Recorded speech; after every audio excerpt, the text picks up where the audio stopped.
ఎస్తేరు 2వ అధ్యాయము 1-23 వచనములు.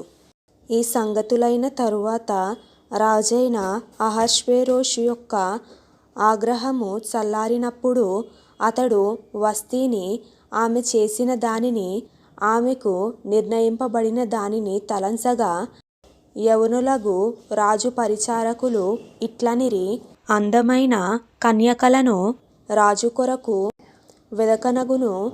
అందునిమిత్తము సౌందర్యవతులైన కన్యకలందరినీ సమకూర్చి షూషాను కోట అంతఃపురమునకు చేర్చి, స్త్రీలకు కాపరియగు రాజు యొక్క నపుంసకుడగు హెగే వశమునకు అప్పగించునట్లు రాజు తన రాజ్యము యొక్క సంస్థానములన్నిటిలో పరిచారకులను నియమించునుగాక.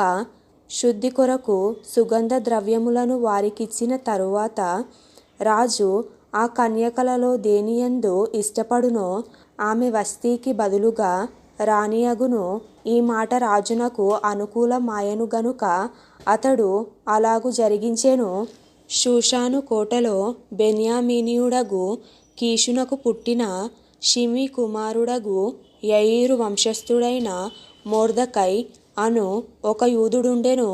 బబులోను రాజైన నెబుకద్నెజరు యూదా రాజైన యెకొన్యాను పట్టుకొని పోయినప్పుడు ఇతడు యెకొన్యాతో కూడా యెరూషలేము నుండి చెరపట్టబడిన వారిలో ఒకడు తన పినతండ్రి కుమార్తెయైన హదస్సా అను ఎస్తేరు తల్లిదండ్రులు లేనిదైయుండగా అతడామెను పెంచుకొనెను. ఆమె అందమైన రూపమును సుందర ముఖమును గలదైయుండెను. ఆమె తల్లిదండ్రులు మరణము పొందిన తరువాత మొర్దెకై ఆమెను తన కుమార్తెగా స్వీకరించెను. రాజాజ్ఞయు అతని నిర్ణయమును ప్రచురము చేయబడి కన్యకలు అనేకులు షూషాను కోటకు పోగు చేయబడి హెగే వశమునకు అప్పగింపబడగా, ఎస్తేరును రాజు యొక్క నగరునకు తేబడి స్త్రీలను కాయు హెగే వంశమునకు అప్పగింపబడెను. ఆ చిన్నది అతని దృష్టికి ఇంపైనది గనుక ఆమె అతని వలన దయ పొందెను. కాబట్టి ఆమె పరిమళ క్రియల కొరకైన వస్తువులను, ఆమెకు కావలసిన భోజన పదార్థములను రాజు ఇంటిలో నుండి ఆమెకు ఇయ్యదగిన 7 ఆడుపిల్లలను అతడు ఆమెకు త్వరగా ఏర్పరచి, ఆమెను ఆమె చెలికత్తెలను అంతఃపురములో అతి శ్రేష్టమైన స్థలమందుంచెను. మొర్దెకై నీ జాతిని, నీ వంశమును కనుపరచకూడదని ఎస్తేరునకు ఆజ్ఞాపించియుండెను గనుక ఆమె తెలుపలేదు. ఎస్తేరు ఎలాగుండెనో అదియు, ఆమెకేమి సంభవించునో అదియు తెలిసికొనుటకై అంతఃపురము యొక్క ఆవరణము ఎదుట ప్రతిదినము మొర్దెకై తిరుగులాడుచుండెను.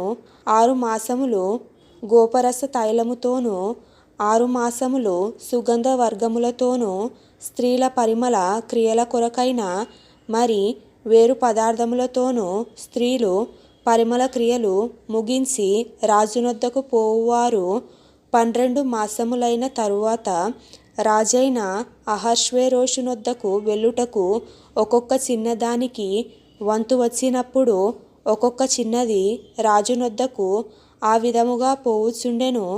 ఏమనగా ఆ తీరున వారు పరిమళ క్రియలు చేయుకాలము సంపూర్ణమగుచుండెను. మరియు అంతఃపురములో నుండి రాజు ఇంటిలోనికి వెళ్ళవలసిన సమయమందు ఆమె ఏమేమి కోరునో అది అట్టి స్త్రీకి ఇయ్యబడకద్దు.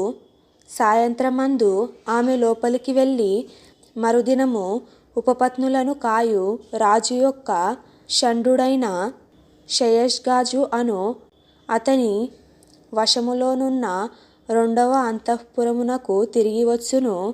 ఆమెయందు రాజు సంతోషించి ఆమెను పేరు పెట్టి పిలిచితేనే గాని ఆమె రాజునొద్దకు మరలా వెళ్ళకుండెను.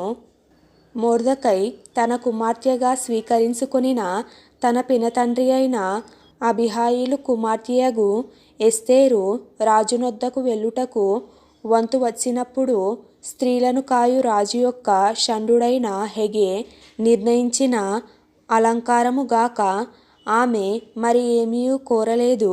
ఎస్తేరును చూచిన వారందరికీ ఆమె యందు దయపుట్టెను.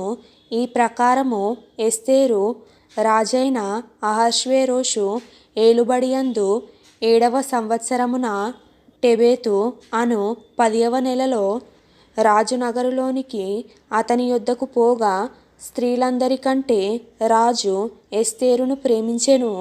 కన్యలందరికంటే ఆమె అతని వలన దయాదాక్షిణ్యములు పొందెను.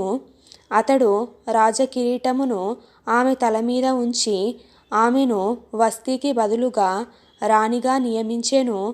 అప్పుడు రాజు తన అధిపతులకందరికీని సేవకులందరికీని ఎస్తేరు విషయమై ఒక గొప్ప విందు చేయించి సంస్థానములలో సెలవు దినము ప్రకటించి రాజు స్థితికి తగినట్టుగా బహుమతులు ఇప్పించెను.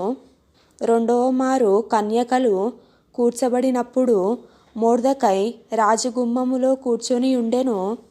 ఎస్తేరు మొర్దెకై యొక్క పోషణమందున్న కాలమున చేసినట్టుగానే ఇప్పుడును అతని మాటకు ఆమె లోబడుచుండెను గనుక, మొర్దెకై తనకు ఆజ్ఞాపించిన ప్రకారము ఎస్తేరు తన జాతినైనను తన వంశమునైనను తెలియజేయకయుండెను. ఆ దినములలో మొర్దెకై రాజగుమ్మములో కూర్చుని ఉండగా, రాజు యొక్క 2 షండులైన బిగ్తాను తెరెషు అను ద్వారపాలకులు కోపగ్రస్తులై రాజైన అహష్వేరోషును చంపుటకు ఆలోచించుకొనియుండిరి. ఈ సంగతి మొర్దెకైకి తెలియబడినందున అతడు దానిని రాణి అయిన ఎస్తేరుతో చెప్పెను. ఎస్తేరు మొర్దెకై పేరట రాజునకు దాన్ని తెలియజేసెను. ఈ సంగతిని గూర్చి విచారణ కాగా అది నిజమాయెను. అందుచేత వారిద్దరూను ఒక చెట్టుకు ఉరి తీయింపబడిరి. ఇది రాజు ఎదుటనే రాజ్య సమాచార గ్రంథమందు వ్రాయబడెను.